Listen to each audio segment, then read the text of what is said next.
कृपया नए दर्शक चैनल को सब्सक्राइब कर ले। धन्यवाद। हिमालय की ऊंची और बर्फीली चोटियों के बीच बसा एक छोटा सा गांव था, जहां सोमदत्त नाम का एक सीधा साधा मूर्तिकार रहता था। सोमदत्त पत्थरों को तराशकर सुंदर मूर्तियां बनाता था, लेकिन उसके मन में एक अनोखी इच्छा थी।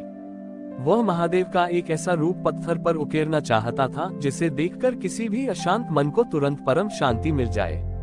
उसने एक विशाल और सुंदर पत्थर चुना और उस पर दिन रात काम करना शुरू कर दिया। महीनों की कड़ी मेहनत के बाद मूर्ति लगभग तैयार हो चुकी थी। महादेव के चेहरे पर मंद मुस्कान और आंखों में असीम करुणा साफ दिखाई दे रही थी।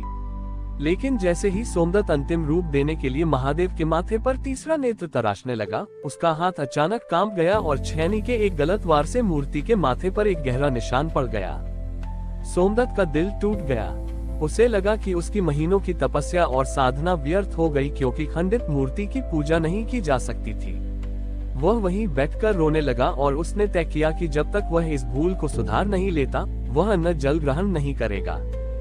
2 दिन बीत गए। सोमदत्त भूख और प्यास से व्याकुल होने लगा, लेकिन उसका ध्यान महादेव की उस अधूरी मूर्ति पर ही टिका रहा। तीसरे दिन की रात को गांव में भारी तूफान आया। तेज हवाओं के कारण सोमदत्त की कुटिया का दरवाजा खुल गया। तभी धुंध के बीच से एक जटाधारी साधु उसकी कुटिया के भीतर आए। उनके वस्त्र साधारण थे, पर उनके चेहरे पर एक अद्भुत तेज था। साधु ने सोमदत्त को इतनी निराशा में देखा तो उसके पास आकर बैठ गए और उसकी उदासी का कारण पूछा।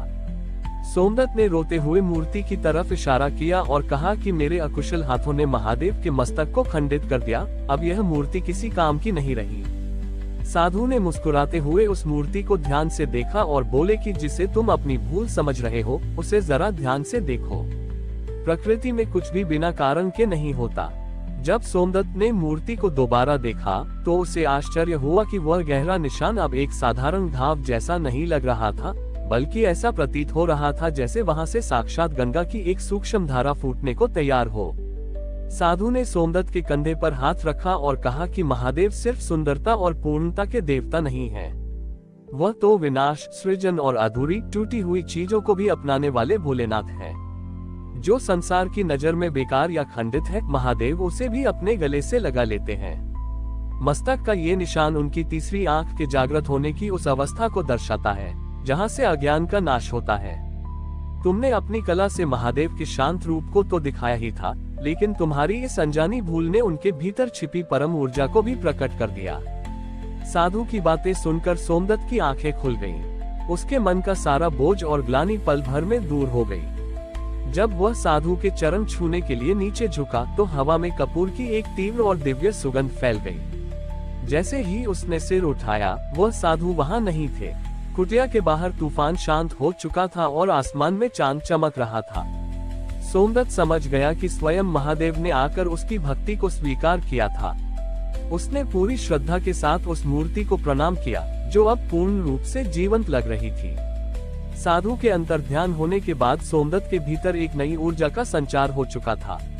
उसने तुरंत उठकर जल ग्रहण किया और पूरी श्रद्धा के साथ उस दिव्य मूर्ति के सामने बैठ गया। अब उसके मन में कोई ग्लानि नहीं थी, बल्कि एक अनोखा संतोष था।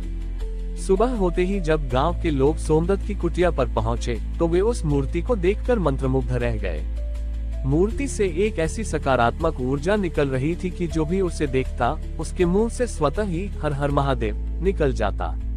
देखते ही देखते पूरे क्षेत्र में इस अनोखी मूर्ति की चर्चा फैल गई और लोग दूर दूर से इसके दर्शन के लिए आने लगे। गांव के जमींदार को जब इस भव्य मूर्ति का पता चला, तो उनके मन में लालच आ गया। उन्होंने सोचा कि यदि इस मूर्ति को गांव के छोटे से मंदिर के बजाय उनके आलीशान महल के निजी मंदिर में स्थापित किया जाए, तो उनका मान सम्मान और बढ़ जाएगा। जमींदार ने अपने सैनिकों के साथ सोमदत्त की कुटिया पर धावा बोल दिया।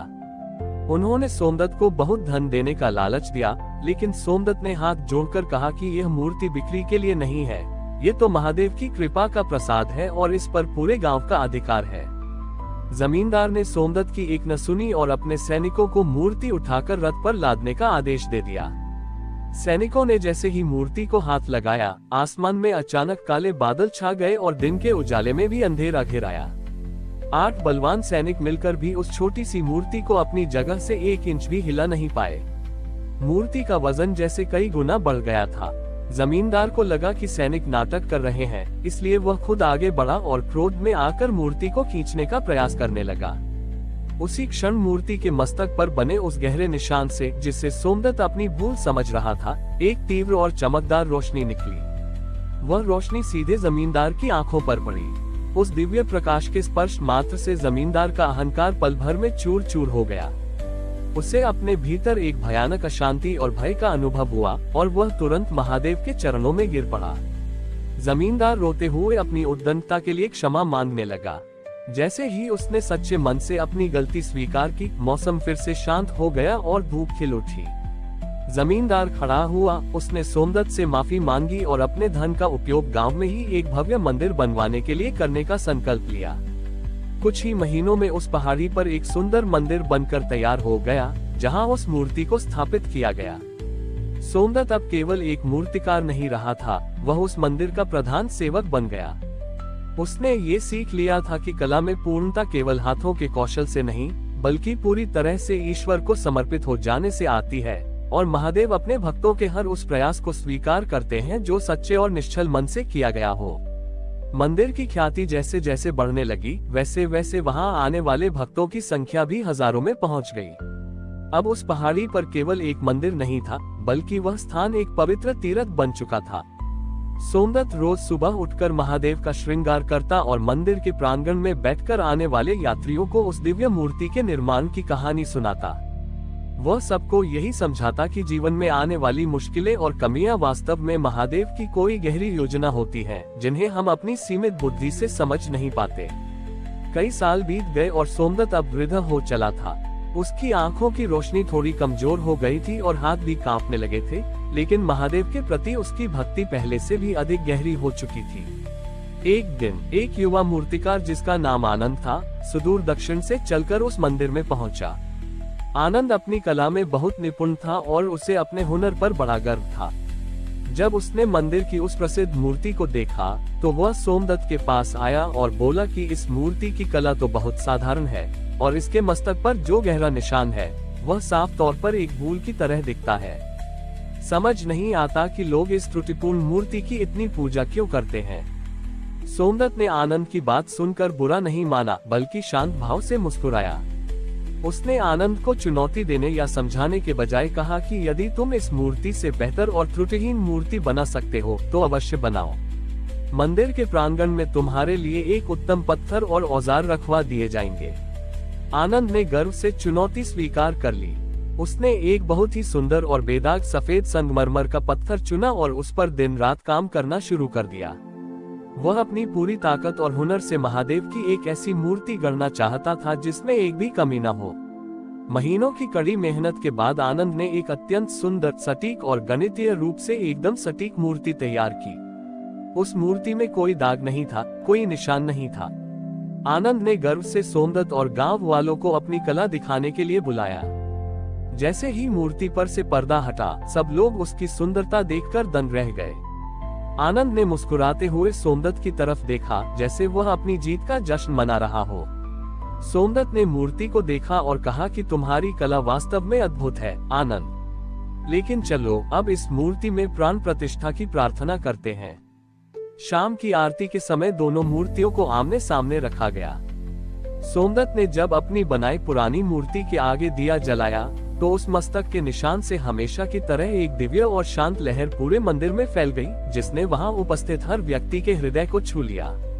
लेकिन जब आनंद की बनाई नई बेदाग मूर्ति के सामने दिया लाया गया, तो वह केवल एक सुंदर पत्थर की तरह ही दिख रही थी। उसमें से वह जीवंतता, वह करुणा और वह असीम शांति गायब थी जो सोमदत्त की मूर्ति में महसूस होती थी। आनंद ये देखकर हैरान रह गया। उसने महसूस किया कि उसकी मूर्ति सुंदर तो थी, पर उसमें कोई आत्मा नहीं थी। तभी आनंद को अपनी भूल का एहसास हुआ। वह समझ गया कि उसने मूर्ति को अपने अहंकार को संतुष्ट करने के लिए बनाया था, जबकि सोमदत्त ने अपनी मूर्ति को पूरी तरह से महादेव के प्रति समर्पित होकर गढ़ा था। सोमदत्त की मूर्ति का वह खंडित निशान वास्तव में समर्पण और मानवीय सीमाओं का प्रतीक था, जिसे महादेव ने अपनी कृपा से भर दिया था। आनंद का घमंड चूर चूर हो गया और वह रोते हुए सोमदत्त के चरणों में गिर पड़ा। सोमदत्त ने उसे उठाकर गले से लगाया और कहा कि कला तब तक केवल एक पत्थर है जब तक उसमें कलाकार का अहंकार जुड़ा है। जिस दिन अहंकार टूटता है उसी दिन उसमें साक्षात ईश्वर का वास होता है। आनंद ने वहीं रुककर सोमदत्त से भक्ति का मार्ग सीखा और उस मंदिर की सेवा में अपना जीवन समर्पित कर दिया।